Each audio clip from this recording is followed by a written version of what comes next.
what I've started to do is I just made myself a little table on the computer where I put in what the dish is, if there's any meat in it, any other main supplies I need to have. I have a section for the pantry because a lot of times I'm not going to need to buy something extra, but I just need to make sure it's in the pantry and that it's something we regularly use, just make sure it's in there. Produce, and then any special preparation that I need to think about ahead of time.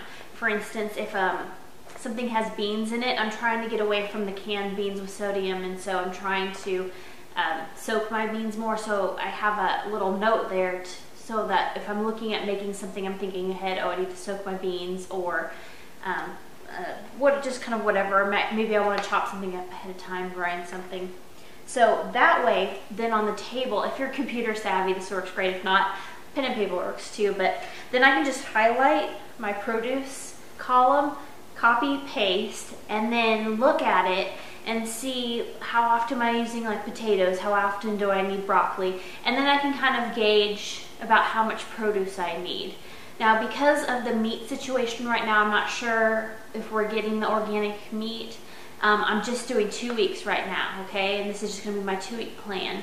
I have not posted all my recipes because they're copyrighted from a recipe book. So I posted the book you can look at. I'm also gonna post to my friend's blog that has some of the recipes. And one thing I'm gonna do, my friend Becky that I'm gonna post to does a great job with frozen dinners. She makes all her food in a day and she freezes them in a heavy-duty Ziploc. They're real thin, they fit in her freezer, super easy, she can pull them out. I tried it, and for this time in my life it wasn't as exciting as I thought it was going to be. So what I do is I'm kind of doing a hybrid where I'm trying to, maybe I'm going to cook my chicken one meal, we're going to have a whole chicken, we'll eat some pieces.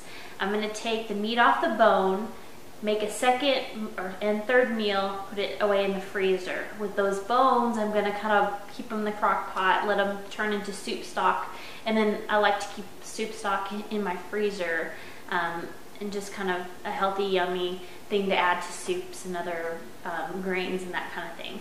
So that's something I'm gonna do so that I don't always have to cook an entire dinner from scratch. There's something there, but I kind of like a lot of fresh ingredients. We're just trying to get back to more organic stuff, more whole grains and vegetables and fruits. And this month I'm going to be showing you kind of even how to bake a chicken, because amazingly a lot of my friends don't know how to bake a chicken, or what different whole grains are out there as options besides just rice. So stay tuned.